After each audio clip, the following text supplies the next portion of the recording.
आज 18 मई 2024 को times of India अखबार में एक न्यूज़ आइटम था कि अरुणाचल के governor lieutenant general retired Patnaik ने कहा कि इंटरनेशनल बॉर्डर चाइना और इंडिया के बीच में फिक्स होना चाहिए। इससे पहले प्राइम मिनिस्टर इंडिया के नरेंद्र मोदी ने भी ये कहा था, जब गलवान में कुछ 20 के करीब फौजी मारे गए थे, उसमें एक लेफ्टिनेंट कर्नल भी था। तो उन्होंने कहा कि जब ऑल पार्टी की मीटिंग हुई, उन्होंने कहा भाई चाइना की आर्मी जो है वो लद्दाख में इंडिया के अंदर तकरीबन 20 किलोमीटर तक अंदर घुसी आई है। तो नरेंद्र मोदी ने ऑल पार्टी मीटिंग में कहा कि कोई ना आया है ना कोई घुसा है इंडिया के बॉर्डर में। नरेंद्र मोदी भी ठीक थे और लेफ्टिनेंट जनरल पटनायक भी ठीक है। क्यों कि एक नेशन स्टेट की पहली जो डेफिनेशन है वो है कि उसके बॉर्डर फिक्स होने चाहिए। मगर क्या है, इंडिया के बॉर्डर फिक्स हैं? बिल्कुल नहीं है। ये कहानी जो चालू होती है, ये जो है ईस्ट इंडिया कंपनी जब प्लासी की लड़ाई के बाद ये 1748 में ये ईस्ट इंडिया कंपनी की फौज जीत गई थी। क्लाइव जो था, लॉर्ड क्लाइव, जो बाद में लॉर्ड कहलाया, एक वो कर्नल था ईस्ट इंडिया कंपनी की आर्मी में। उसने प्लासी की लड़ाई में सिराजुद्दौला को हरा दिया। उसको हराने के लिए जो ईस्ट इंडिया कंपनी एक ट्रेडिंग कंपनी थी, उसके बाद व्यापारी कंपनी थी, तो उसके बाद पैसा वैसा नहीं था। तो उसके मुर्शिदाबाद के जो सेठ थे, एक जगत सेठ, वो जगत हाउस कहलाता था, उन्होंने जो उसका आर्मी का कमांडर था सिराजुद्दौला का, नवाब साहब का, मिर्ज़ापुर के, तो मुर्शिदाबाद के, तो उसको उन्होंने ब्राइब दी। और ब्राइब का पैसा जो था वो जगत सेठ ने दिया था। तो उसको मीर जाफर को तो गद्दार कहा गया, मगर क्योंकि वो मुसलमान था। मगर जगत सेठ जिसने फाइनेंस की थी प्लासी की लड़ाई अंग्रेज़ों के हक में, उसको किसी ने आज तक गद्दार नहीं कहा। अब सवाल ये है कि जो ये ईस्ट इंडिया कंपनी क्या थी, ईस्ट इंडिया कंपनी को इंग्लैंड का चार्टर किंग ने लाइसेंस दिया एक ट्रेडिंग का लिया, बिजनेस कंपनी के, कि भाई तुम ईस्ट इंडिया में जो अपना ट्रेड करो, बिजनेस करो। और जहांगीर जो बादशाह था, मुगल बादशाह ने उसको सूरत में अपनी फैक्ट्री बनाने के लिए लाइसेंस दिया, परमिशन दी। तो क्या एक ट्रेडिंग कंपनी एक सॉवरेन कंट्री बन जाती है? किंग की तरह या रिपब्लिक में प्रेसिडेंट की तरह उसको एग्रीमेंट साइन करने की अथॉरिटी हो जाती है? मैं नहीं समझता एक ट्रेडिंग कंपनी जो है बिल्कुल उसको ये राइट नहीं होता है। और जैसे अब कुछ साल पहले जब बीजेपी की सरकार थी दिल्ली म्यूनसिपल कॉरपोरेशन में, तो उन्होंने ठेका दिया, क्योंकि सरकारी एम्प्लॉई जो है वो तो बेईमानी करते हैं, चुंगी का पैसा बीच में खा जाते हैं जो टोल टैक्स कलेक्शन होता है। तो उन्होंने टेंडर मंगा के प्राइवेट कंपनी को दे दिया। मगर प्राइवेट कंपनी जो थी वो भी बड़ी बेईमान निकली। उसने पैसा तो इकट्ठा किया टोल का, दिल्ली के सब जो एंट्री पॉइंट्स है वहाँ से, मगर उसने वो पैसा जो है दिल्ली म्यूनसिपल कॉरपोरेशन को नहीं दिया। वो मुंबई की कंपनी थी। अब सरकार बदल गई एमसीडी में, आम आदमी पार्टी की आ गई, उन्होंने कहा भी पैसा जमा करो। वो काम छोड़ के भाग गया, उन्होंने दूसरा आदमी को टेंडर लगा के कंपनी को दे दिया ठेका। और जो पैसा लेके भागा था वो महाराष्ट्र का कंपनी थी, बम्बई बेस्ड थी। तो उन्होंने उसके खिलाफ जो उसकी प्रॉपर्टी जब्ती के ऑर्डर इशू कर दिए, उसके फॉरवर्ड करने के लिए पैसा वसूल करने के हाई कोर्ट में गया। मगर जो उस प्रॉपर्टी को ऑक्शन करने का नोटिस लगाया, तो उसने हाई कोर्ट से स्टे ले लिया कि आपने जो प्रॉपर्टी जब्त किया, आप मेरी प्रॉपर्टी ऑक्शन नहीं कर सकते। अब सवाल ही पैसा कैसे वसूल हो? अब जो प्लासी की लड़ाई के बाद जो शाह आलम थर्ड था, मुगल बादशाह, उसने जो था इसको ईस्ट इंडिया कंपनी को प्लासी की लड़ाई के बाद और बक्सर की लड़ाई के बाद जो है उसको दीवानी का राइट दिया था। उसको किंगशिप नहीं थी, मिल्कियत नहीं थी हिंदुस्तान को। दीवानी का मतलब ये कि सिर्फ टैक्स कलेक्शन। एक जो दीवान होता था, प्राइम मिनिस्टर होता था, उसका खानंदा था एक, तो उसको जो ईस्ट इंडिया कंपनी उसने दीवानी के राइट्स दिए थे शाह आलम थर्ड ने, ना कि उसको शहंशाह बना दिया लॉर्ड क्लाइव को। ऐसा नहीं था। अब उसके बाद जो था ईस्ट इंडिया कंपनी जब यहाँ पे आ गई, उसके बाद जो था उसने सारे झगड़े चालू कर दिए। और नेपाल से जो था, जो नेपाल का किंग था, जिसके अंडर में आज का जो सिरमौर डिस्ट्रिक्ट है हिमाचल प्रदेश का, तराई का इलाका, और जो ये नेपाल का तराई का इलाका था, जिसमें उत्तराखंड जो आज का है, ये कुमायूं हिल्स और गढ़वाल हिल्स, कुमायूं तो खत्म हो चुका था, गढ़वाल हिल्स के जो किंग थे वो नेपाल के किंग के अंडर में थे। तो उन्होंने ईस्ट इंडिया कंपनी ने 1816 में उसके नेपाल के दो गोरखा वार से 14 और 16, 1814 और 1816 के बीच में, और जब उसमें 16 की लड़ाई में गोरखा जो आर्मी पूर्णतः हार गई, तो उसमें एक एग्रीमेंट हुआ। और उस जो है एग्रीमेंट में जो था, सिगौली में एक एग्रीमेंट हुआ के नाम से मशहूर 1816 का जनवरी में। उसमें जो था ईस्ट इंडिया कंपनी के एक लेफ्टिनेंट जनरल, एक लेफ्टिनेंट कर्नल, एक छोटा सा जो है अदना सा अफसर, एक बटालियन कमांडर, उन्होंने साइन किए और नेपाल के किंग ने साइन किए। तो उसमें जो था, उन्होंने जो आज का उत्तराखंड है हिंदुस्तान का, वो जो था ईस्ट इंडिया कंपनी को दे दिया। और जो हिमाचल प्रदेश का जो ये था सिरमौर डिस्ट्रिक्ट, मैं वहाँ एक दफ़ा गया था सिरमौर डिस्ट्रिक्ट में, वहाँ एक जमटा में रिजॉर्ट था, तो यूनाइटेड बैंक ऑफ इंडिया ने एक मुझे असाइन किया था वैल्यूएशन का, उसका जो रिजॉर्ट का। तो मैं रिजॉर्ट का वो वैल्यूएशन करने गया था, उसका रिजॉर्ट का मालिक मुझे दिल्ली से ले गया था वो जमटा। तो हम जो थे सिरमौर डिस्ट्रिक्ट में, मैं वैल्यूएशन अपना देख दाख के इंस्पेक्शन करके पहले दिन गए, अगले दिन वापस लौट के आए और मैंने अपनी वैल्यूएशन रिपोर्ट दे दी। जो मेरा काम था, स्टेट बैंक, ये bank United bank of India ने मुझे मेरी फीस दे दी, कहानी खत्म हो गई। तो ये था, ये सब नेपाल का हिस्सा था जो सिरमौर डिस्ट्रिक्ट है। और जो ये मंडी को ये कुल्लू, मनाली और जो आज शिमला है, ये सब पंजाब के हिस्से थे। जो पंजाब की समर कैपिटल होती थी शिमला में, और जो विंटर कैपिटल थी वो लाहौर में थी पंजाब की, रणजीत सिंह के ज़माने में। मगर जब सिख वार में दो तीन सिख वार के बाद जो था, सिख हार गए, उन्होंने संधि कर ली महाराजा रणदीप सिंह ने, और ईस्ट इंडिया कंपनी संधि वो इंग्लैंड के किंग से नहीं हुई थी। इसकी क्या औकात थी, क्या हैसियत थी, लीगल स्टेटस क्या था ईस्ट इंडिया कंपनी का? Neither they were king not present. तो उनको किसी भी, जो किंग था नेपाल का सोवरेन था, उससे एग्रीमेंट तो क्यों हुआ, तो उस पर एक लेफ्टिनेंट कर्नल साइन किया और फिर गवर्नर जनरल ने उसको अप्रूव कर दिया। तो गवर्नर जनरल भी ईस्ट इंडिया कंपनी का, तो इंग्लैंड का थोड़ा गवर्नर जनरल था, ना प्राइम मिनिस्टर था, वो था। तो अब सवाल ये है कि इसका मतलब ये हुआ कि इंडिया का बॉर्डर यह डिस्प्यूटेड हो गया, क्योंकि पहले तो जो नेपाल ने उसको दिया ईस्ट इंडिया कंपनी को, जो आज का गढ़वाल और क्या नाम है ये कुमायूं का इलाका है, पहले तो उसका स्टेटस डिसाइड हो कि जो नेपाल ने उसको दिया ईस्ट इंडिया कंपनी को, क्या वो लीगली और मॉरली वैलिड था? बिल्कुल नहीं था, गलत था ये चीज़। तो अब सवाल ये कि जो मैकमोहन, क्या मैकमोहन लाइन, सबको पता है इस चीज़ का। 1914 में जो शिमला कॉन्फ्रेंस हुई थी, जिसमें साइन हुआ था, चाइना का रिलेटिव आया ही नहीं था, क्योंकि वो पहले जापान से ने कब्जा कर लिया चाइना, तो उससे लड़ने में लगे रहे। उसके वो माउथ उसे थी, वो चांग काई शेक आपस में लड़ने लगे। इंडिया 47 में आज़ाद हुआ, कम्युनिस्ट रूल हुआ 49 में, 1949 में चाइना में। तो उस समय जो था, क्या वहाँ तो सारा डिवास्टेशन हो चुका था दो लड़ाई में, चाइनीज़ के साथ, चाइनीज़ का जापान के साथ, और आपस में चांग काई शेक और माओ तुसे फौजों में। तो चाइना में बचा क्या था? कुछ नहीं बता था, कोई पक्की सड़क नहीं थी, सिर्फ वहाँ पे 9 किलोमीटर लंबी जो थी रेलवे ट्रैक था। जबकि 1947 में जब इंडिया से ब्रिटिश गए, यहाँ पे 70,000 किलोमीटर का रेलवे ट्रैक था, सारी सड़कें पक्की थी।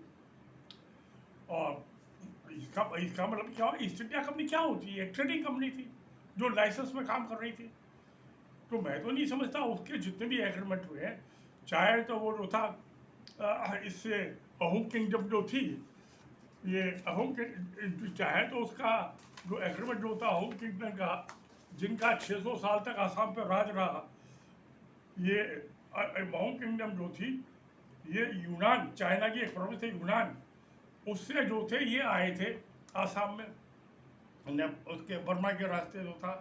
और इनका 1228 से लेके 1826 तक राज रहा। जो 1816 में नेपाल से संधि हुई, जिसमें ये उत्तराखंड और हिमाचल का जो सिरमौर डिस्ट्रिक्ट, ये ईस्ट इंडिया कंपनी को मिल गया। और जो सारा असम, अरुणाचल जिसका एक पार्ट है, वो फिर ईस्ट इंडिया कंपनी को मिल गया जब अहोम किंग से उनका समझौता हो गया। तो 600 साल तक जिन अहोम किंग का चाइनीज़ का राज रहा है आसाम के ऊपर, और उनकी आज आप DNA टेस्ट कराइए, उनके फेशियल शक्ल सूरज जो है वो सब चाइनीज वाले हैं। आज जो असम का चीफ मिनिस्टर है उसकी शक्ल सूरज जो चाइनीज वाली है, उसका DNA टेस्ट करा लो, वो भी चाइनीज है। ये यूनान प्रोविंस जो थे वहाँ से आए थे अहुम्स जो थे, जिन्होंने 600 साल तक असम पे राज किया। उस ऐसी तरह से आज जो है आप उत्तराखंड का या हिमाचलियों का आप DNA टेस्ट कर लीजिए, इनकी शक्ल भी नेपालियों से मिलती है, हमसे नहीं मिलती है, दिल्ली या मेरठ वालों से।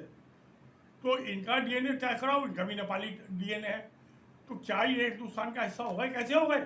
तो इसलिए जो नरेंद्र मोदी ने कहा था कि भाई कोई आया नहीं, जब बॉर्डर ही नहीं कहीं फिक्स हुआ, तो फिर कौन आके यहाँ से किसने एंक्रोचमेंट कर ली? लेफ्टिनेंट जनरल साहब जो कह रहे हैं गवर्नर, वो भी ठीक कह रहे हैं कि भाई ये बॉर्डर फिक्स करने की जरूरत है। अब बॉर्डर कैसे फिक्स हो? क्या बॉर्डर जो है वो नेपाल के साउथ में फिक्स हो, और ये अरुणाचल जो है और क्या नाम है इसको असम को छोड़ दिया जाए उससे बाहर? क्या ऐसे ही उत्तराखंड और हिमाचल ने आज का जिसकी सिरमौर डिस्ट्रिक्ट जो है उसको छोड़ दिया जाए? तो बॉर्डर तो इनके साउथ में फिक्स हुआ ना इंडिया चाइना का। ऐसे ही जो है कश्मीर का मामला है। अब कश्मीर का मामला जो था ये भी एक झमेला पड़ गया। पहले जो था ये कश्मीर के महाराजा, ये सबको राइट था। जो इंडिया इंडिपेंडेंस एक्ट 1947 पास हुआ ब्रिटिश पार्लियामेंट से। नंबर एक तो ब्रिटिश पार्लियामेंट होती कौन है इंडिया के मामले में एक्ट पास करने वाली? ट्रांसफर ऑफ पावर एक्ट 1947 और इंडिया इंडिपेंडेंस एक्ट 1947, इसको क्या अथॉरिटी थी इंग्लैंड की पार्लियामेंट को इंडियंस के मामले में दखलदारी देने की? उनको जाना था, वापिस चले आते। सेकेंड वर्ल्ड वार के बाद उनकी इकोनॉमिक हालत बहुत ख़राब हुई थी। अब सवाल ये है कि जब इसको हुआ तो उन्होंने कब्जा किया कि जो यहाँ के राजे महाराजे हैं या नवाब हैं वो फ्री है कि वो साइन करते हैं कि वो इंडिया में शामिल होना चाहते हैं, पाकिस्तान में शामिल होना चाहते हैं 47 के बाद। तो जो नवाब जूनागढ़ थे मोहम्मद खान साहब, मोहम्मद खान साहब, उन्होंने उनके जो थे दीवान प्राइम मिनिस्टर जो जुल्फ़िकार अली भुट्टो जो बाद में प्राइम मिनिस्टर बने, उनके फादर थे। अब वो बूढ़े थे, बीमार रहते थे, कभी इंग्लैंड रहते थे, कभी कराची रहते थे, कभी जूनागढ़ रहते थे। तो उनका बड़ा बेटा कराची में था, तो वो उसके पास चले गए कराची।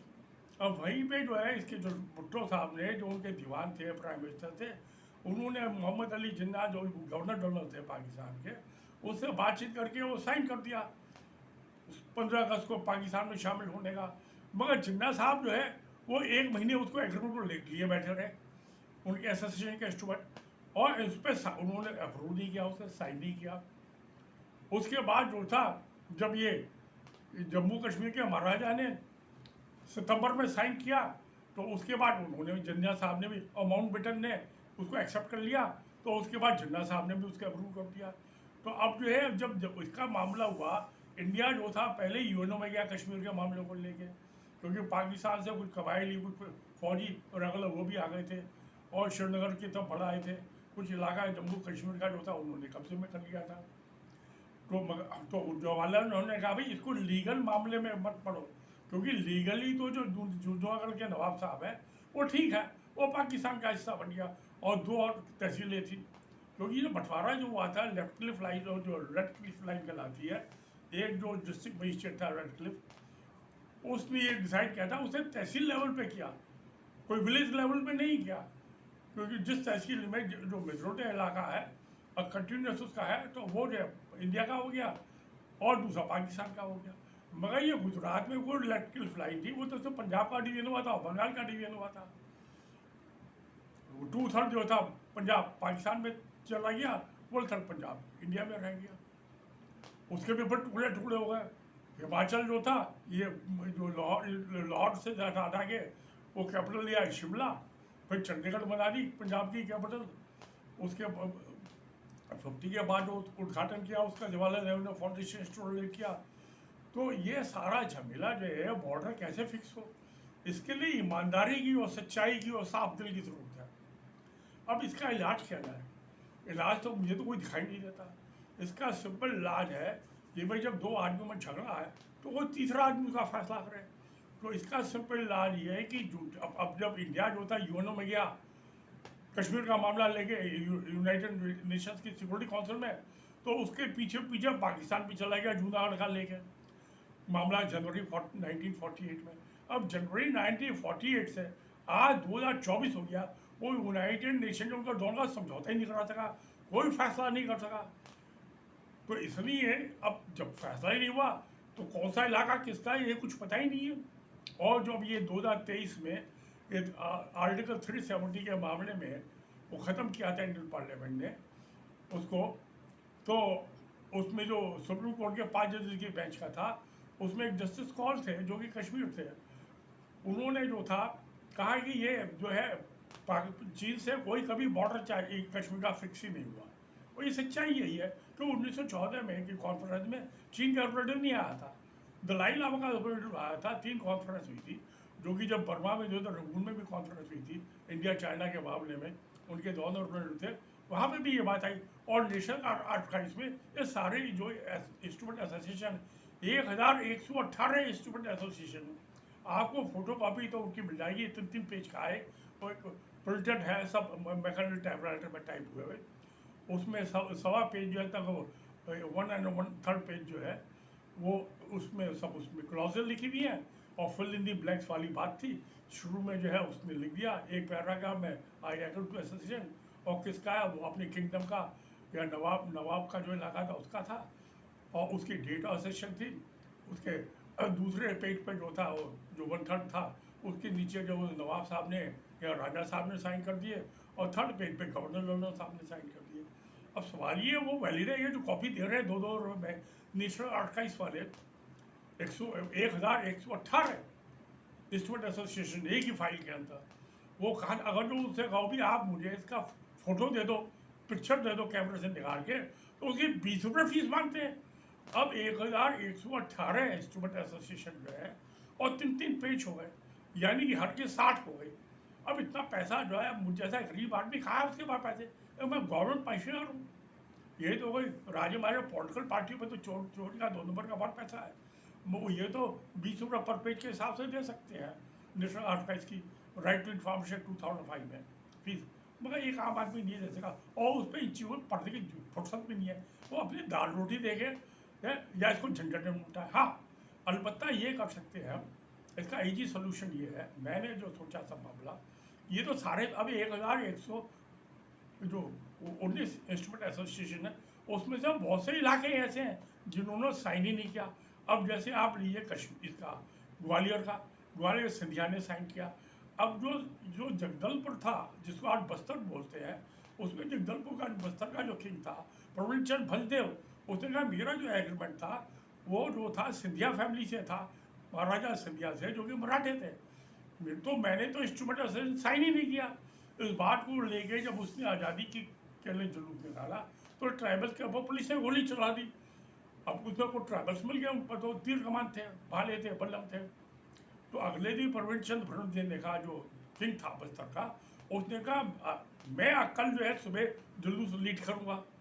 मगर जवाहरलाल नेहरू ने क्या काम किया, पुलिस भेज दी और उसको अपने महल से निकलने से पहले उसके महल के अंदर गोली मार दी, उसकी हत्या कर दी। तो ऐसे जो है कि जगदलपुर बस्तर जो है वो बस्तर में आज कहते हैं नक्सल हैं, ये कहते हैं माओइस्ट है, उनको गरीब आदमी को ट्राइबल्स को मार रहे हैं, उनकी ज़मीनों पर कब्जा कर रहे हैं। तो ये सब जो हो रहा है ये कैसे शांतिपूर्वक मामला निपटे। अब मुझे इसका सवाल ये दिखाई देता है कि जो ये इसका जूनागढ़ का जो इलाका है जो कि लीगली पाकिस्तान का बन गया मगर फिजिकली इंडिया के कब्जे में, ऐसे ही कश्मीर का जो इलाका है वो लीगली तो इंडिया का हो गया मगर उसका कुछ पार्ट पाकिस्तान के कब्जे में इंडिया। तो इनको 99 ईयर्स पे की लीज पे एनुअल ग्राउंड लैंड पर चाइना को दे दिया जाए, और 19 ईयर्स के बीच में जो है एक आर्बिट्रेशन कर दे, बेशक मुझे अगर अपॉइंट कर दें आर्बिट्रेटर, मैंने जो था जब फूड कॉर्पोरेशन इंडिया का जो था मुझे आर्बिट्रेटर अपॉइंट किया इंडियन काउंसिल आर्बिट्रेशन ने, sponsored by the minister of commerce government India, तो मैंने उनकी जो है बात सुन के 3 महीने में अपना अवार्ड दे दिया। अब मेरे अवार्ड को लेके food corporation India Rajasthan high court में चली गई जयपुर कि जी ये तो गलत अवार्ड दे दिया। जयपुर ने कहा अभी क्या गलत दे दिया है बताओ, इसमें साइड द रीजन। उन्होंने कहा जी इंटरेस्ट 18% है, उनका ये गिवन द रीजन, ये गिफ्ट हो गया, हमें स्पीकिंग अवार्ड होना चाहिए। तो स्पीकिंग अवार्ड होता है तो राजस्थान हाई कोर्ट ने, जयपुर हाई कोर्ट ने फूड कॉर्पोरेशन इंडिया की जो थी पिटीशन डिसमिस कर दी, अपील वो डिसमिस कर दी, तो ये फूड कॉर्पोरेशन ऑफ इंडिया को जो है, मैंने तो उसको 7.5 लाख रुपये उनके नाजायज़ तौर पर काटे गए थे पैसे, वो उसको रिस्टोर किए और उसके बाद उसका इंटरेस्ट 18%, तो उसको तकरीबन 19 लाख रुपया फूड कॉर्पोरेशन ऑफ इंडिया को देना पड़ा। तो इंसाफ ये है कि 3 महीने के अंदर अपना फैसला दे दो। अब यूएनओ सर 48 जनवरी 48 से लेके जूनागढ़ का कश्मीर का दोनों मसला लिए बैठा है, कोई समझौता नहीं हो पा रहा, कोई फैसला नहीं दे पा रहा। तो इस सब को करने का ऐसे ही जो है, जब ये दिल्ली म्यूनिसिपल कॉर्पोरेशन ने ये property tax written by law 94 और determination readable value by law 94 बनाए, मैंने उसको ऑब्जेक्शन फाइल किए थे कि ये गलत कर रहे हो तुम, ये बिल्कुल गलत है, इलीगल है। ये जो है हमारा जो कोई भी पार्लियामेंट एक्ट पास करेगी, it must be in conformity to the constitution of India, और जो भी उसका बाई लॉ बनेगा it must be in conformity to the original act, Delhi municipal corporation act 1957 उसके मुताबिक नहीं है। मैंने उसमें सारी खामियाँ बताई। तो जिन वकीलों ने 1-1 लाख रुपया लिया था उस जमाने में 94 में, उनकी एक बात नहीं हाई कोर्ट ने मानी। मुझे एक एच डी शोरे साहब थे, आई थे रिटायर, बहुत नाइस आदमी थे। उन्होंने कहा अग्रवाल आपको एक्सपीरियंस नहीं है, मेरी 72 पिटिशन सुप्रीम कोर्ट में और डिफरेंट हाई कोर्ट में चल रहे हैं, आप आर्गू मत करो केस को। मैंने उनको हाथ जोड़ गया, सर आप बहुत महान योद्धा हैं, मैं तो आपकी बड़ी इज्जत करता हूँ और मैं तो आपके चरणों में बैठ के सीखना चाहता हूँ, मैं बिल्कुल आर्गू नहीं करूँगा। मैंने अपने स्कूटर में ठुड्डा मारा, हाई कोर्ट था ऑफिस से जो था अपने वो केस की फाइल उठाई, शाम को घर आया, मैंने देखा ना तो एक्ट में लिखा हुआ है कहीं कि मैं आर्गू, ना सिविल प्रोसीजर कोड में लिखा हुआ कहीं आर्गू, ना क्रिमिनल प्रोसीजर कोड में लिखा हुआ, किसी को आर्गू करने की जरूरत ही नहीं है, ना किसी को वकील एंगेज करने की जरूरत है। तो मैं तो जो था इंटरवेनर था, उसमें इंटरवेंटर पिटिशन पर्सन, तो उसमें जो था 95 में, जिसकी बात मेरी सारी बात मान ली हाई कोर्ट ने, और उन्होंने कुछ स्टक डाउन कर दी, एक्सप्लेनेशन टोन डाउन कर दिया। अब उससे एमसीडी को बड़ी तकलीफ हुई कि ये तो रिश्वतखोरी का अड्डा खत्म हो गया। उस जमाने में मैं रजिस्टर्ड वैल्यूअर नहीं था 95 में, वो तो रिटायरमेंट 2005 के बाद 2006 में मुझे लाइसेंस मिला वैल्यूएशन का, जो कि जिंदा हूँ तब तक चलता रहेगा। तो मेरा कहना ये है कि इसको चाइना जो है, हम इंग्लैंड में या अमेरिका में यूएनओ में क्यों लेके जाए?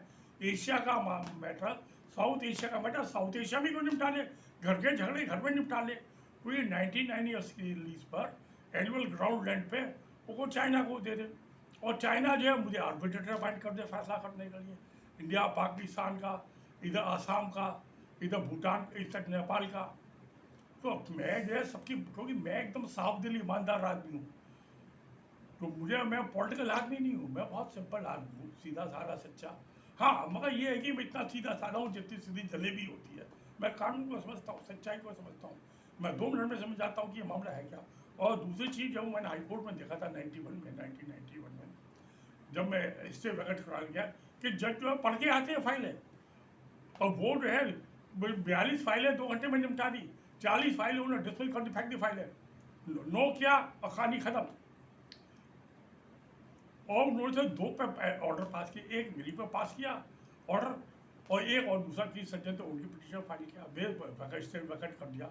उसमें भी मेरे साथ बड़ी परेशानी हुई, स्टेट तो वैकेट कर दिया। मैं गया तो जज साहब ने पूछा why you are not engage advocate, वो एडवोकेट को क्या पता है कि नाले के अंदर कितनी पोल्यूशन होता है। उन्होंने स्टे दी दिया था दिल्ली डब्ल्यू अथॉरिटी को, अरे स्टे देना था कि अनथराइज कॉलोनी के गंदे पानी के, टट्टी के पानी के, नाले बरसाती पानी के नालों में अनाम का पानी है, स्टे तो इस बात पे, इस पे तो दिया नहीं। एक जो सिटीजन जो है कह रहा है भाई मुझे मेरी परेशानियों में जिंदगी कम हो रही है, मुझे 1-1 लाख रुपये मुआवजा दे दो जितनी में, उस पर स्टे लगा दिया, और उसका नतीजा ये आज पोल्यूशन बढ़ता जा रहा। आज जो नेशनल क्रिमिनल ट्रिब्यूनल है उसके चेयरमैन साहब कह रहे हैं, रिटायर्ड जज है सुप्रीम कोर्ट के, है कि भाई ये जो अनथराइज कॉलोनी के नालों के पानी आ रहे हैं और ये बरसाती पानियों के नालों से जुड़ रहे हैं, इस पर रोक रहा है, इस पर एक्शन लिया जाए। मैंने उनको फटाक से ईमेल किया, मैं कहा ये 91 का ये केस का बैंक को नंबर साइड किया, या आप जजमेंट पढ़िए और नेशनल कंज्यूमर ट्रिब्यूनल का ऑर्डर, उसका केस नंबर 34/89, आप इसको पढ़िए। आप ये नई बातें करो, काम धाम कुछ करते नहीं हो, रिटायरमेंट के बाद मुफ्त की रोटी खा रहे हैं, मुफ्त का ऑफिस, मुफ्त की कार है, और उसमें 2-4 उनको लड़कियाँ भी मिल गई होंगी एंजॉय करने के लिए नेशनल क्रिमिनल ट्रिब्यूनल में। क्या कर रहे हैं ये बुढ़े बेकार, कुछ नहीं कर रही है, मुफ्त की रोटी खा रहे हैं। सारे जिनकी सुप्रीम कोर्ट में बैठकर रिश्वत खाते रहे, अब वहाँ पे बैठकर रिश्वत खा रहे हैं। ये सारी जुडिशरी ग्राउंड है, डिस्ट्रिक्ट कोर्ट से लाकर सब लोग सारा भ्रष्टाचारी है। इनको आता क्या? कुछ नहीं आता। अरे भाई, जिसको इंजीनियरिंग में एडमिशन नहीं मिलता, जिसको मेडिकल में एडमिशन मिलता, जिसको टीचिंग के लिए बीएड में एडमिशन था, वो एलएलबी कर लेता है। और 3 साल का कोर्स उनको आता नहीं कख। मेरे बड़े भाई ने एक कुंजी ले आते थे, जिस दिन एग्जाम होता था उससे पहले दिन पढ़ के अगले एग्जाम दे आते थे, एलएलबी कर ली। ऐसे ही मेरा छोटा भाई है, वो भी एम एलएलबी है, उसने भी ऐसी नौकरी में रहते हुए एलएलबी कर ली। और एक मेरा भतीजा है, वो वकालत कर रहा, को कुछ नहीं आता ला में। मैंने कहा उसको तो अंग्रेजी पढ़नी नहीं आती, ला तो क्या समझेगा, कुछ ही समझेगा, कुछ नहीं आता। तो जो अगर तो ईमानदार आदमी हो, सच्चा हो, और उसको किसको ध्यान से पढ़े, तो जो मैंने बाई लॉ पढ़े 94 वाले जो, मेरी साथ बात मानी। फिर क्या हुआ कि ये दिल्ली मुस्लिम कॉर्पोरेशन सुप्रीम कोर्ट में चली गई। सुप्रीम कोर्ट ने कहा कि हाई कोर्ट का फैसला ठीक है, इसमें कोई इन्फॉर्मिटी नहीं है। तो उसके बाद फिर 2003 में पार्लियामेंट ने दिल्ली मुस्लिम कॉर्पोरेशन अमेंडमेंट एक्ट 2003 पास किया। पार्लियामेंट को 5 साल लगे। 95 के जन्म का 1 साल सुप्रीम कोर्ट ने कहा, 96 हो गया उसको। उसके बाद 7 साल जो पार्लियामेंट में, क्यों? पार्लियामेंट को दिल्ली के मुस्लिम कॉर्पोरेशन का काम है, वहाँ तो रोड लड़ाई झगड़े हो रहे थे, काम था कुछ होता हुआ था नहीं है पार्लियामेंट के अंदर। वहाँ पे भी अफसरशाही चल रही है। ये भूल के चोर है, अली बाबा 40 चोर जब पार्लियामेंट चुन के आ जाते हैं 2 नंबर के पैसे। तो इस सब मामलों को इंटरनेशनल अफेयर्स है, इनको सेटल करने के लिए एक तो ये है कि जिस इलाके में डिस्प्यूट है, जैसे कि ये, और जो हिमाचल का जो सिरमौर डिस्ट्रिक्ट है, वो जो था पंजाब का हिस्सा था, इसका नेपाल का हिस्सा था, और जो बाकी हिस्सा है वो पंजाब का हिस्सा था। हिमाचल तो बाद में बना है।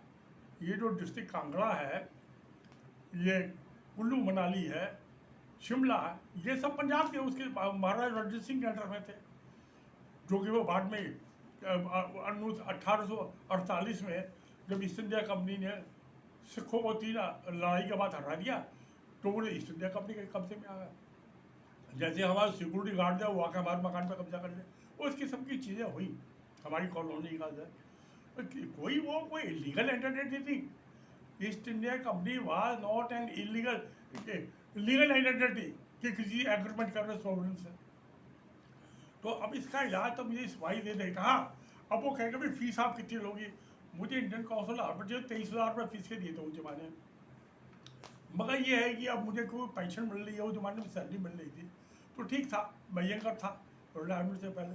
अब तो ये है कि मुझे 1 रुपये साल की ऑनरेंट पे है, तो टोकन ऑनरेंट पे 1 रुपये साल पे मैं आर्बिट्रेटर का काम करने को तैयार हूँ। क्यों? मुझे क्या है कि मेरा भतीजा एक नवीन, वो भी एंड हो गया एज आर्बिट्रेटर। मेरी बड़ी बेटी जो मुग्धा, वो भी एंड आर्बिट्रेटर हो गई। तो मुझे उसका 2-3 दफ़ा फ़ोन आया कि चाचा जी आर्बिट्रेशन का काम मुझे सिखा दो। मैं कहा बेटा कोई केस मिलेगा तो सिखा दूंगा। तो मैंने एक अभी डाली है क्या, CPC 60 में नोटिस दिया है पंजाब गवर्नमेंट को, हरियाणा गवर्नमेंट को, सेंट्रल गवर्नमेंट को, दिल्ली गवर्नमेंट को। तो अभी तो वैकेशन में चली गई है सुप्रीम कोर्ट, तो वो क्योंकि 1 से ज़्यादा स्टेट इन्वॉल्व है, तो सुप्रीम कोर्ट में लगी आर्टिकल 133 में पिटीशन जो है हाई कोर्ट का पास होता है, हाई कोर्ट में लगाऊँ। तो जब कॉन्स्टिट्यूशन इंडिया मैंने पढ़ा तो मैं कहता तो जुडिक्शन नहीं इसका, हाई कोर्ट का 1 से ज़्यादा स्टेट इन्वॉल्व है, इसलिए सुप्रीम कोर्ट में लगेगी पिटीशन। क्या अब वैकेशन से आ जाएगी तब देखता हूँ कुछ सस्ता सा मुझे आदमी मिल जाए, क्योंकि बुढ़ा हो गया हूँ मैं, भाग दौड़ में बस की नहीं बची। आजकल तो वैसे ईमेल कर दो, वैसे मैंने सुप्रीम कोर्ट को ईमेल की थी chief justice of supreme court वालों को। ये जो क्या नाम है गिरफ्तारियाँ हो रही हैं, लोकतंत्र का फंडामेंटल राइट सिटीजन के वोटर्स के मर्डर, डिफेक्टिव मर्डर हो रहा है, उसके मामले में तो वो तो पिटीशन बाद में होगा, उसमें तो 2-3 पिटीशन लगानी पड़ेगी, रोड पिटीशन। मगर ये जो है जो ATCPC वाली है, ये वाली तो ये 4 स्टेट की मैं सोच रहा हूँ समर वेकेशन से के बाद जो है इसको चला जाऊँ, और भी अपने आप तो देखूँ आ जाके इस चीज़ को जो है कि क्या होता है क्या नहीं होता है। मैं कभी मुकदमा हारता नहीं हूँ, ना मैं हाई कोर्ट में, ना अभी मैं उसको टाइप करने में लग रहा हूँ। एक दिन मेरा बेटा मोहित कहता पापा आपको लॉ की नॉलेज नहीं है। मैंने कोई जो आपने दिया आप उसको हाई कोर्ट का जजमेंट दिया, ले भैया पढ़ ले। जो वो इसमें से एक वकील तो बाद में भी फिर जहाँ अक्टूबर में सुप्रीम कोर्ट का जज होकर रिटायर हुआ था, राजस्थान हाई कोर्ट का चीफ जस्टिस भी और रहा हो। तो मैं तो किसी को लॉ, इनको जजों को लॉ की सुप्रीम कोर्ट के नहीं है नॉलेज। अभी कहते हैं कि उसको judicial custody, what judicial custody है? ये तो विदाउट ट्रायल कन्विक्शन है, आपने मूवमेंट चलाया बिना किसी को जेल की सजा दी, आप जब उसको जेल में डालते हो कैसे डालते हो? वो कहते हैं भाई ये एविडेंस टेम्पर करना, तुम आईपीसी बढ़ाओ में सेक्शन 201 है, कोई टेम्पर करता हो कोई जेल की सजा है?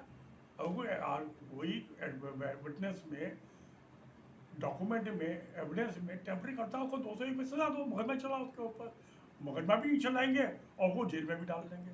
ये कहाँ इंसाफ हो रहा है? तो गदर मचा हुआ है हिंदुस्तान के अंदर। इनको जजों को कानून का पता नहीं, इनको सेक्शन 221 जो है 201 जो कॉन्स्टिट्यूशन दिया, सेक्शन 200 और 201 उसका पता नहीं। कोई आदमी झूठी कंप्लेंट करता है, उसको 195 में उसमें उसकी झूठी सजा के ऊपर, कंप्लेंट के ऊपर जितनी जेल की सजा होगी उतनी सजा होगी, 10 साल तक की सजा हो जाएगी। कोई झूठी कंप्लेंट पुलिस को करता है, मेरी कोई कंप्लेंट झूठी कंप्लेंट, मैं तो आई विल वेलकम, कोई मेरी झूठी कंप्लेंट कर रहे तो सही और साबित कर रहे जो उसने कंप्लेंट की कि उसे चाहिए। मैं 191 के अंदर सेक्शन 195 में आईपीसी के वो 10 साल की जेल की सजा करा दूंगा, जीने नहीं दूंगा। अब जो बॉबी है जिसको मैं सलाह देता रहा हूँ, अब आज अपने हस्बैंड के साथ जो मौज मस्ती कर रही है, अब उसको लड़का होने वाला है, 7 साल के, पौने 7 साल पहले कंप्लेंट की थी उसने, उसके हस्बैंड ने कंप्लेंट कर दी थी, ये घर से चोरी करके भाग गई है, सारी ज्वेलरी ले गई, 3000 रुपये ले गई, किसी बना के ओट कमिश्नर से पब्लिक को नोटिस अटैच करा के पुलिस को भिजवा दी। पुलिस वाले भी छोड़ रहे हैं, ये कहिए मेरी कंप्लेंट का क्या हुआ, वो पुलिस वाले कहते हैं आपके हस्बैंड ने कंप्लेंट किया, और उन्होंने उसको कंप्लेंट पढ़वा दी, वो हिंदी में लिखी हुई थी। उसने मुझे वहीं से टेलीफोन किया है, मैं बंगलौर में था, ओके अंकल उसने ऐसे ऐसे मेरे खिलाफ कंप्लेंट कर दी। मैं कोई चिंता नहीं, बड़ी सी बात है। तो मैंने जो था मैं तो मैं इसका जवाब भेज देता हूँ, जाके पुलिस कमिश्नर और डीसीपी और थाने में 3 बार रिसीव रही है, तो वो गई वहाँ पर रिसीव कराई है 191 में कि इसने झूठी कंप्लेंट की है। तो 190, अब उन्होंने पुलिस वालों ने उसके हस्बैंड को बुला लिया, उससे कि तुझे पकड़ के बंद करेंगे, तुम्हें कैसी झूठी कंप्लेंट की है, ये तेरी बीबी कह रही है मैं तो कुछ भी नहीं लेके आई, मैं तो कपड़े पहने तो एक लड़की थी और 100 ml दूध होगा छोटी सी वो लेके आई थी, मुझे तो 5 रुपये जेब में नहीं थे ऑटो रिक्शा वाले को देने के लिए, ज्योति नगर थाने लाया था। तो मैं तो उसके मगर पुलिस वाले बड़े वो तो रिश्वत चाहिए, उसके खिलाफ केस ना रजिस्टर करने के उसने 10,000 रुपये रिश्वत खा गए। जो उसके फादर बता रहे हैं, बॉबी के ससुर साहब बता रहे हैं कि हमारे 10 लाख रुपये खर्च हो गए इस मुकदमेबाजी में। तो बॉबी का नहीं खर्च हुआ 10,000 रुपये, तो फोटो कॉपियों में जो उसने खर्च किए होंगे, बाकी मैंने तो उससे 10 पैसे फीस कर लिए, मुफ्त में समाज सेवा की है। तो और भी किसी और को अपने किसी हस्बैंड से सास ससुर को झगड़ा, मैं तो सबको मुफ्त सलाह दे देता हूँ। अब ये एक और मेरे पास आई थी, वो उसका शादी हुई 1 साल के बाद उसकी एक लड़की हो गई और उसका हस्बैंड उसको छोड़ के डाइवर्स की एप्लीकेशन लगा के ऑस्ट्रेलिया भाग गया। अब उस पर आता ही नहीं है, 6 महीने में डोंट लिखते हैं डाइवर्स वाली कोर्ट में। तो मुसीबत ये हो रही है सारी, चाहे तो परिवार है और चाहे नेशन। सबसे पहले नेशन को डिफाइन करने के लिए उसके बॉर्डर फिक्स करने पड़ेंगे। अब बॉर्डर कोई फिक्स नहीं है, जूनागढ़ जो है लीगली पाकिस्तान का हिस्सा है, कश्मीर जो है लीगली इंडिया का हिस्सा है, और डी फैक्टो जो है वो इंडिया के कब्जे में जूनागढ़ स्टेट नवाब साहब की, और जो कश्मीर जो है इंडिया के से थोड़ा सा पाकिस्तान के भी कब्जे में, और मामूली वही चीज़ है। तो इसका इलाज यही मुझे दिखाई देता है कि इसको चीन को 99 ईयर्स की लीज पे दे जाए। ये हम कंप्यूटर 600 साल आसान क्यों नहीं, उसका भी झगड़ा है जो अभी गवर्नर साहब कह रहे हैं, लेफ्टिनेंट जनरल साहब, क्योंकि बॉर्डर फिक्स तो होनी चाहिए तभी तो नेशन बनेगा। जब बॉर्डर ही फिक्स नहीं है तो जिसकी मर्जी चाह वो तो ये हो गया चिड़िया परिंदे हैं, जिधर चाहे उधर चलिए। इंसानों का जान में पाबंदी है। अब भाई जब चिड़िया जा सकती है, कुत्ता जा सकता है, बैल जा सकता है, हवा जा सकती है, आंधी आ जा सकती है, बरसात आ सकती है, पाकिस्तान में बारिश हो गई, इंडिया में भी हो गई, पंजाब में, ये सब हो सकता है। तो इंसानियों में क्यों बंदिश है? इसको सबको आज़ाद करने की जरूरत है और इसका सिंपल इलाज है। अमेरिका 1 रुपये साल कोई बड़ी फीस नहीं है, 8 आने पाकिस्तान मुझे दे देगा, 8 आने के अलावा वो इंडिया दे देगा। 1 रुपया साल की फीस पे मैं, और 1 साल में जम्मू कश्मीर का, जूनागढ़ का, असम का, नेपाल के सबके अवार्ड दे दूँगा लीगली। पर जिसको उसमें अवार्ड से तसल्ली नहीं हो चढ़ाया हाई कोर्ट में, तो डिस्ट्रिक्ट कोर्ट में तो अपील नहीं लगती, हाई कोर्ट में लगेगी, हाई कोर्ट के फैसला सुप्रीम कोर्ट में अपील लगेगी, तो लगा ले अपील। तो मैं सारे झंझटों को निपटा दूंगा, 1 रुपये 1 साल का लूँगा फीस में, क्योंकि इंडियन कॉन्ट्रैक्ट 1872 के मुताबिक मैं मुफ्त काम नहीं कर सकता, इट इज़ नॉट परमिटेड। तो एक अबाउट टोकन अमाउंट होगा वो, 1 रुपये क्या होता है, गोलगप्पा नहीं मिलता 1 रुपये का, आप गोलगप्पे खा जाए 6 गोलगप्पे आपको 30 रुपये के मिलेंगे, 55 रुपये का एक गोलगप्पा हो गया। मैं 1 रुपये साल की फीस पे काम करने को तैयार हूँ ऑनलाइन पे। इससे सस्ता इतनी बड़ी आर्मी रख दी है पाकिस्तान ने, इंडिया ने, चाइना ने। अब सवाल ये चाइना से किसी के लड़ने की हिम्मत नहीं है, तो माइट इज राइट, जिसकी लाठी उसकी भैंस, ये कहावत है बड़ी पुरानी, इंग्लिश में माइट इज राइट। अब जो है जो चाइना का ट्रेड है अमेरिका के साथ, जो सबसे पावरफुल कंट्री है, 3 टाइम्स चाइना को का यूएस को का जो है 3 टाइम्स है जो अमेरिका चाइना को एक्सपोर्ट कर रहा है, चाइना का 3 टाइम्स। जो अब जो था 2023 में ये पोजीशन थी कि Chinese export to US 3 times of the import from US. ऐसे इंडिया का जो यूएस से इम्पोर्ट है, चाइना का इम्पोर्ट है, एक्सपोर्ट है, इंडिया को ज़्यादा हो गया, उसको पीछे छोड़ दिया। इसका मतलब ये हुआ कि चाइना जो है वो वर्ल्ड की नंबर 1 पॉपुलेशन हो गया, पावर हो गया इकोनॉमिकली, फाइनेंशियली। और दूसरी चीज़ ये है कि भाई एशियन कंट्री भी अपना भाई है, साथ साथ का पड़ोसी पाती है। अमेरिका जाने में तो 22 घंटे की फ्लाइट लगेगी, चाइना तो वैसे ही पहुँच जाओ घूमते हुए, सुबह चलो शाम को चाइना हो जाओ।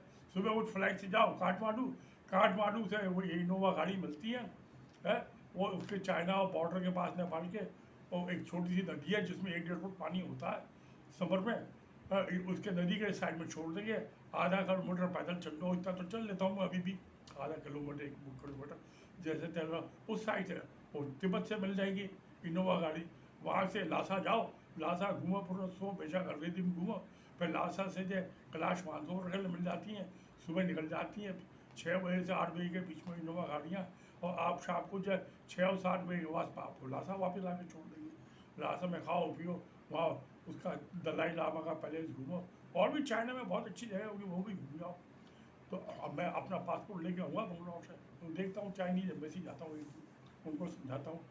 तो क्योंकि चाइना पावरफुल है, सवाल है किसी फैसले को अमल कराने की ताकत भी तो होनी चाहिए, डंडा भी तो होना चाहिए, और चाइना के पास है। हमारे जो फॉरेन मिनिस्टर साहब है जयशंकर जी, वो कहते हैं भाई चाइना की इकोनॉमी इंडिया की इकोनॉमी से 6 टाइम्स है, इसलिए इंडिया चाइना से नहीं लड़ सकता। ये बात सच्ची है, और लड़ना भी नहीं चाहिए, वो पड़ोसी अपना बड़ा भाई है। ऐसी जो है इंडिया जो है पाकिस्तान का बड़ा भाई है। और ये तो एक तो इनके सबके डीएनए टेस्ट हो, ये जो उत्तराखंडी है और जो हिमाचली है और नेपाली, इन तीनों के और डीएनए मैच करते हैं, तो ये नेपाल से अलग हुए थे 1816 की सिकौली ईस्ट इंडिया कंपनी के साथ। तो ये सब जो है नेपाल को वापस लौटे दिया जाए, और फिर नेपाल और चीन अपना मिलकर बॉर्डर फिक्स कर रहे हैं। ऐसी जो है 600 साल इनका होमकर किंगडम का राज रहा, 1200-1800 सेंचुरी तक। तो उसको क्या होम किंगडम जो है वो यूनान प्रोविंस जो चाइना के वहाँ से आए थे थ्रू वाया बोपरमा। तो इसका मतलब तो ये होगा आसाम जो है चाइनीज का पार्ट हो गया। तो अगर जो वहाँ बॉर्डर फिक्स नहीं हुआ, और जब 1950 में जब कॉन्स्टिट्यूशन इंडिया बना था और जो ट्रांसफर पावर एक्ट था उसके साथ जो एग्रीमेंट हुए थे डोमिन के, उसमें भी लाल शाही से लिखा हुआ डिस्प्यूटेड बॉर्डर, जहाँ ये लद्दाख का है और नेफा का इलाका है, लाल शाही से लिखा हुआ, लाइन भी लगी हुई है उसमें। बाकियों में उन्होंने कहा ये मकमल लाइन तो एग्रीमेंट वैलिड हुई नहीं, तो चाइना ने साइन नहीं किया, दे आर नॉट एक्सेप्टेड। तो कि वो तो फिर नेपाल के साउथ में होगी ना, और जो नेपाल की टेरिटरी थी 1816 से पहले, जिसमें उत्तराखंड और हिमाचल का जो ये सिरमौर डिस्ट्रिक्ट है, तो वो तो देहरादून तक जो था उसका नेपाल का हिस्सा था, जो कि अब उत्तराखंड की कैपिटल है देहरादून। तो उसको वापस लौटा, ये सबका डीएनए एक ही है, एक डीएनए वालों को एक जगह बुला दिया जाए। आसाम वाले डीएनए उनका चाइनीज यूनान प्रोविंस है, उसको उसके साथ बुला दो। ये जूनागढ़ वगैरह जो है ये सब मुसलमान है, ये गुजराती हैं, महाराष्ट्रन है, ये सब अरब कंट्री से आते थे।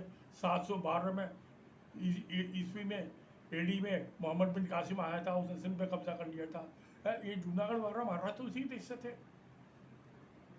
तो अच्छा वो उसमें नाव में आते थे ट्रेडिंग के लिए, यहाँ पे आते थे, हर साल नई बीवी रख लेते थे, जो 3-4 महीने रहते थे, वो उनका रोटी वोटी बना देती थी, उनकी सेवा भाव करते थे और चले आते थे अपने वापस लौट के, और उसके बाद अगले साल दूसरी भी बीवी रख लेते थे।